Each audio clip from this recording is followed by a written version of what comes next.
ಮನೋವಿಹಾರಿಣಿ.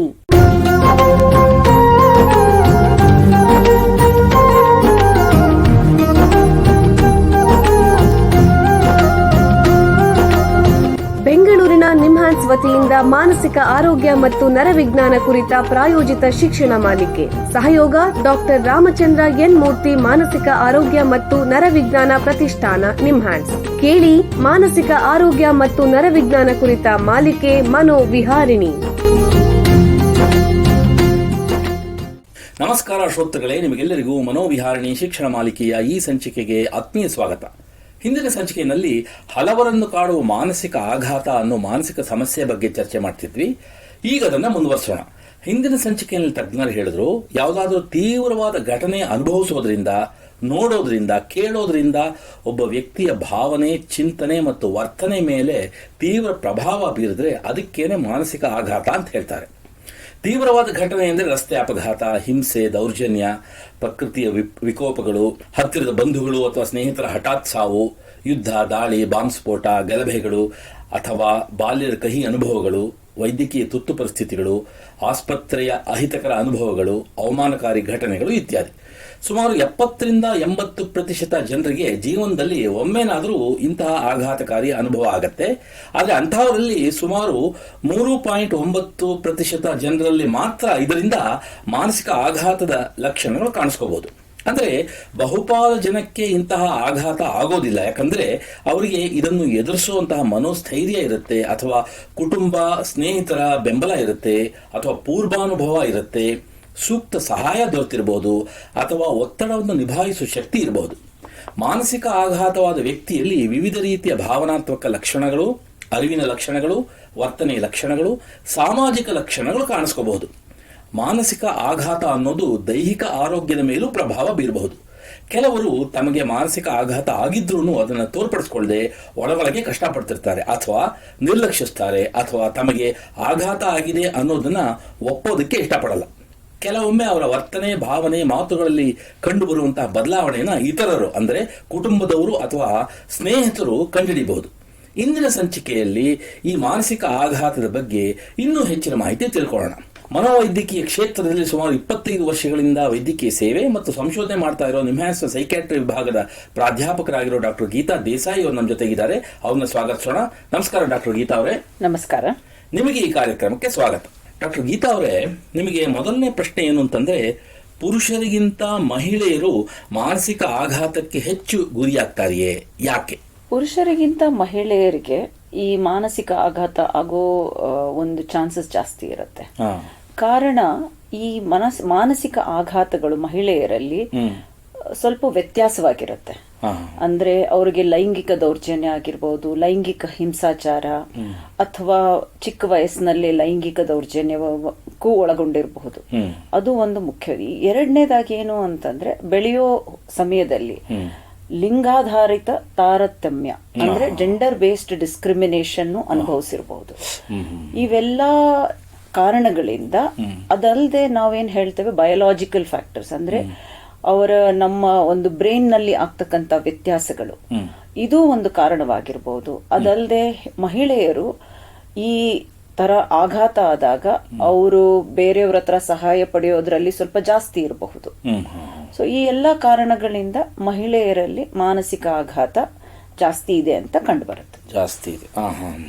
ಅಂದ್ರೆ ಈಗ ಮಹಿಳೆಯರಲ್ಲಿ ಮಾನಸಿಕ ಆಘಾತ ಆಗೋದಿಕ್ಕೆ ಸಾಮಾನ್ಯ ಕಾರಣಗಳೇನು? ಮುಖ್ಯವಾಗಿ ನಾನು ಈಗಲೇ ಹೇಳ್ದ ಹಾಗೆ ಲೈಂಗಿಕ ದೌರ್ಜನ್ಯ, ಲೈಂಗಿಕ ಹಿಂಸಾಚಾರ, ಅದು ಒಂದು.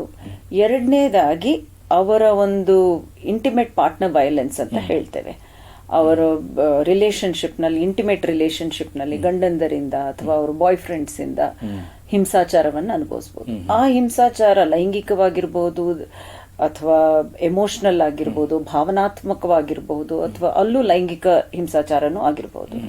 ಇದಲ್ಲದೆ ಹೆಣ್ಣು ಮಕ್ಕಳಲ್ಲಿ ಚಿಕ್ಕ ವಯಸ್ಸಿನಲ್ಲಿ ಚೈಲ್ಡ್ಹುಡ್ ಅಬ್ಯೂಸ್ ಅಂತ ಹೇಳ್ತೇವೆ. ಅಂದ್ರೆ ಅವರು ಒಂದು ಅಲ್ಲಿ ಕೂಡ ಫಿಸಿಕಲ್ ಟಾರ್ಚರ್ ಅಥವಾ ದೈಹಿಕವಾಗಿ ಹಿಂಸಾಚಾರ ಅನುಭವಿಸಬಹುದು ಅವ್ರ ಫ್ಯಾಮಿಲಿ ಮೆಂಬರ್ಸ್ ಇಂದ ಅಥವಾ ಬೇರೆಯವರಿಂದ. ಅದಲ್ಲದೆ ಕೆಲವು ಸರ್ತಿ ಈ ಪ್ರೆಗ್ನೆನ್ಸಿ ಟೈಮಲ್ಲಿ ಅಥವಾ ಡೆಲಿವರಿ ಟೈಮಲ್ಲಿ ಅವರಿಗೆ ಹಿಂಸೆ ಅನ್ನೋದಕ್ಕಿಂತ ಆ ಒಂದು ಘಟನೆಗಳು ತೀವ್ರವಾದ ಘಟನೆಗಳಾಗಿರೋದ್ರಿಂದನೂ ಅವರಿಗೆ ಈ PTSD ಅಥವಾ ಟ್ರಾಮಾ ಮಾನಸಿಕ ಭಾವನಾತ್ಮಕ ತೊಂದರೆಗಳು ಆಗಬಹುದು. ಈಗ ನಾನು ಮುಂಚೆನೂ ಹೇಳಿದ ಹಾಗೆ ಈ ಲಿಂಗಾಧಾರಿತ ತಾರತಮ್ಯ ಇದು ನಡ್ಕೊಂಡು ಬಂದಿದ್ರೆ ಇಂಥವರಲ್ಲೂ ಕೂಡ ಈ ಥರ ಮಾನಸಿಕ ಆಘಾತ ಆಗೋ ಚಾನ್ಸಸ್ ಜಾಸ್ತಿ ಇರುತ್ತೆ. ಈಗ ಒಬ್ಬ ಮಹಿಳೆ ಮಾನಸಿಕ ಆಘಾತನ ಅನುಭವಿಸ್ತಾ ಇದ್ದಾಳೆ ಅನ್ನೋದರ ಸಾಮಾನ್ಯ ಚಿಹ್ನೆಗಳು ಯಾವುದು? ಸಾಮಾನ್ಯವಾಗಿ ಒಂದು ಈ ಭಾವನಾತ್ಮಕ ಸೂಚನೆಗಳಿರಬಹುದು, ಖಿನ್ನತೆಯಲ್ಲಿರಬಹುದು, ಅಥವಾ ಚಿಕ್ಕ ಚಿಕ್ಕ ವಿಷಯಕ್ಕೆ ಕಿರಿಕಿರಿ ಮಾಡ್ಕೊಳ್ಳೋದು, ಸಿಟ್ಟು ಮಾಡ್ಕೊಳ್ಳೋದಿರಬಹುದು, ಒಂದ್ ಸರ್ತಿ ಇದ್ದ ಹಾಗೆ ಮನಸ್ಸು ಚಂಚಲವಾಗಿರಬಹುದು. ಆಮೇಲೆ ಸಾಮಾನ್ಯವಾಗಿ ಅವ್ರಿಗೆ ಒಂಥರ ಹತಾಶೆ, ಮುಜುಗರ, ಸೆನ್ಸ್ ಆಫ್ ಶೇಮ್ ಅಂತ ಹೇಳ್ತೇವೆ. ನನ್ನಲ್ಲಿ ಏನೋ ಒಂದು ತೊಂದರೆ ಆಗಿದೆ, ಮುಜುಗರ ಆಗುವಂತ ಪರಿಸ್ಥಿತಿ ಇದೆ ಅಂತ, ಅಥವಾ ಅವರಿಗೆ ತುಂಬಾ ಗಾಬರಿ ಆಗ್ಬಹುದು. ಇದು ಭಾವನಾತ್ಮಕವಾದ ಚಿಹ್ನೆಗಳು. ಎರಡನೇದಾಗಿ ಅವರ ಆಲೋಚನೆಗಳಲ್ಲಿ, ಅಂದ್ರೆ ಅವ್ರಿಗೆ ಘಟನೆಗಳ ಬಗ್ಗೆ ಪದೇ ಪದೇ ಅದೇ ವಿಷಯಗಳು ಅವ್ರ ಮನಸ್ಸಿಗೆ ಬರ್ತಾ ಇರಬಹುದು. ಅದಲ್ಲದೆ ಆ ಘಟನೆಗೆ ಸಂಬಂಧಿತವಾಗಿ ಏನೇ ಸೂಚನೆಗಳಿರಬಹುದು, ಟ್ರಿಗರ್ಸ್ ಅಂತ ಹೇಳ್ತೀವಿ, ಅದನ್ನ ಅವರು ಅವಾಯ್ಡ್ ಮಾಡ್ಲಿಕ್ಕೆ ಟ್ರೈ ಮಾಡ್ತಾರೆ. ಅದಲ್ಲದೆ ಇದು ಕೆಲವು ಸೂಚನೆಗಳು. ಅದಲ್ಲದೆ ಕೆಲವರಿಗೆ, ಮಹಿಳೆಯರಿಗೆ ಮೈಕೈ ನೋವು ಬರ್ಬೋದು. ಅದಕ್ಕೆ ಏನು ಕಾಯಿಲೆಗಳದು ಡಯಾಗ್ನೋಸಿಸ್ ಇರ್ಲಿಕ್ಕಿಲ್ಲ. ಈ ತರ ತೊಂದರೆಗಳಾಗ್ಬೋದು.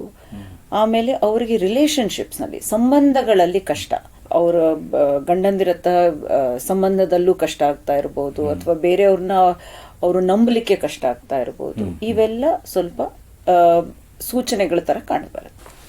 ಉಪಯುಕ್ತ ಮಾಹಿತಿ. ಈಗ ಒಂದು ಸಣ್ಣ ವಿರಾಮ ತಗೊಳ್ಳೋಣ. ನಂತರ ಮಾನಸಿಕ ಆಘಾತ ಮತ್ತು ಮಹಿಳೆಯರ ಆರೋಗ್ಯದ ಬಗ್ಗೆ ಚರ್ಚೆನ ಮುಂದುವರಿಸೋಣ. ಬೆಂಗಳೂರಿನ ನಿಮ್ಹಾನ್ಸ್ ಮಾನಸಿಕ ಆರೋಗ್ಯ ಮತ್ತು ನರವಿಜ್ಞಾನ ಕ್ಷೇತ್ರದಲ್ಲಿ ಹೆಸರುವಾಸಿ. ಶ್ರೇಷ್ಠ ಮಟ್ಟದ ಔಷಧೋಪಚಾರ, ಸಂಶೋಧನೆ ಮತ್ತು ತರಬೇತಿ ಇವೇ ನಿಮ್ಹಾನ್ಸ್ನ ಪ್ರಮುಖ ಧ್ಯೇಯಗಳು. ದೇಶದ ವಿವಿಧ ಭಾಗಗಳಿಂದ ಬರುವ ಲಕ್ಷಾಂತರ ಜನರಿಗೆ ಚಿಕಿತ್ಸೆ ನೀಡುವ ನಿಮ್ಹಾನ್ಸ್ಗೆ ರಾಷ್ಟ್ರೀಯ ಪ್ರಾಮುಖ್ಯತಾ ಸಂಸ್ಥೆ ಎಂಬ ಗೌರವ.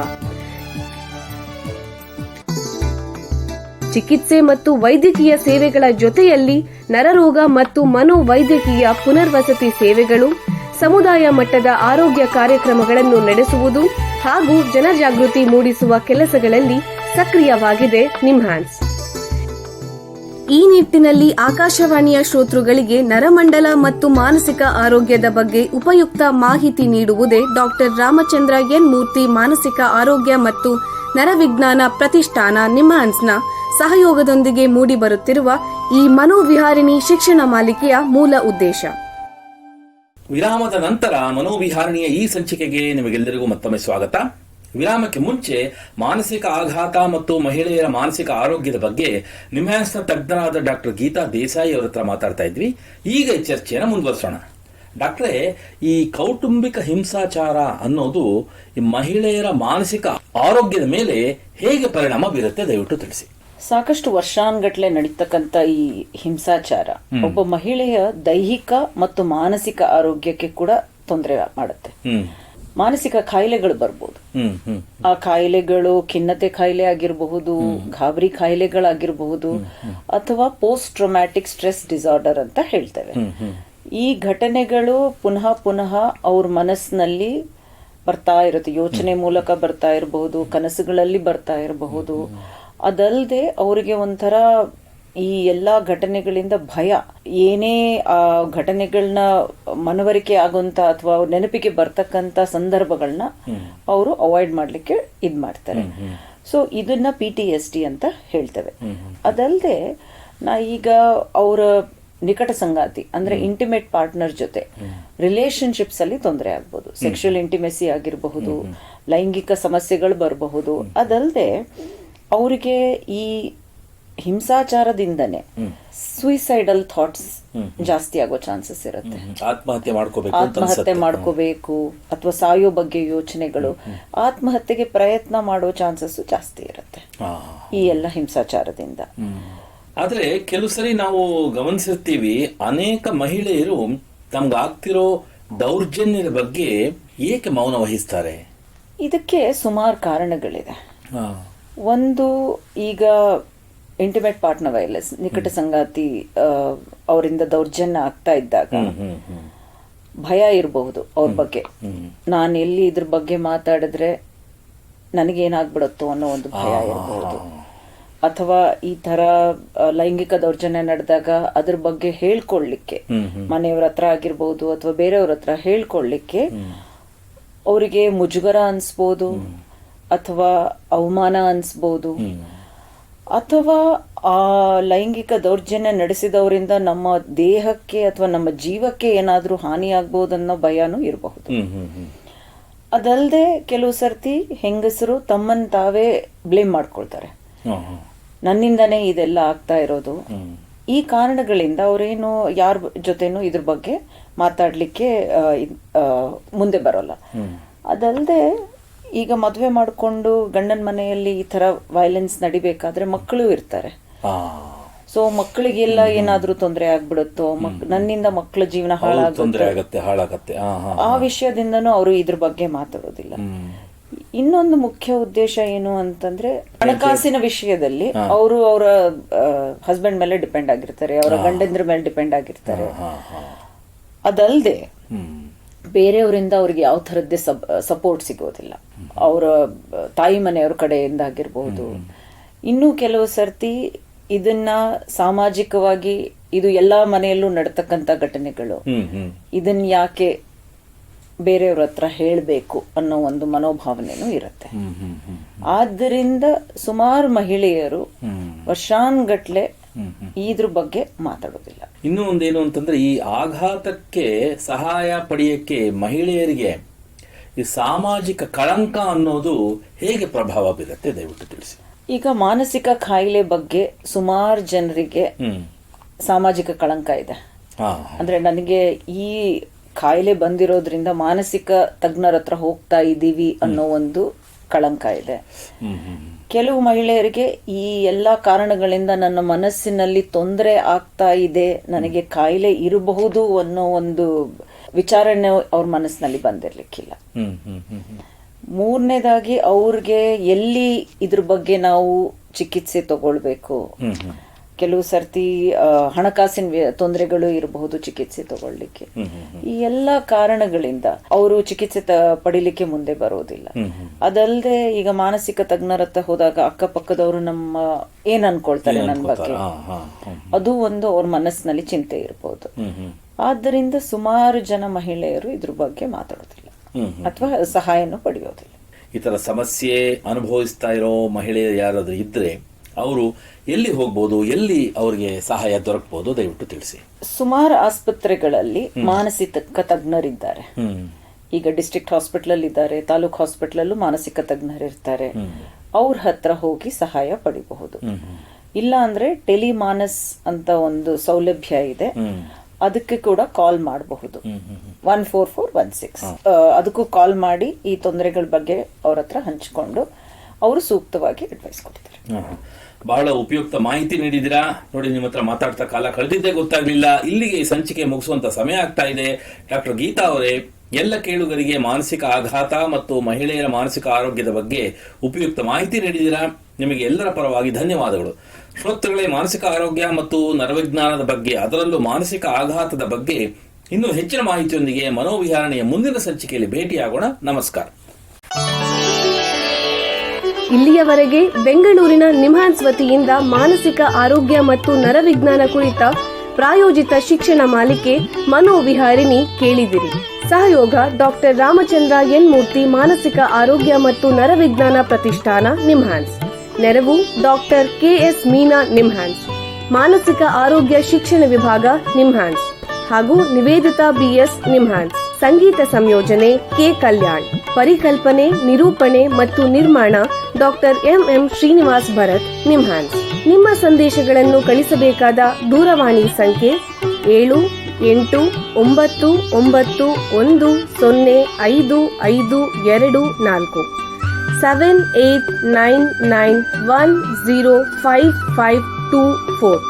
ವಾಟ್ಸ್ಆಪ್ ಸಂದೇಶಗಳು ಮಾತ್ರ. ಈ ಕಾರ್ಯಕ್ರಮದ ಮುಂದಿನ ಸಂಚಿಕೆ ಮುಂದಿನ ವಾರ ಇದೇ ಸಮಯಕ್ಕೆ ಮನೋವಿಹಾರಿಣಿ ಮಾಲಿಕೆಯಲ್ಲಿ.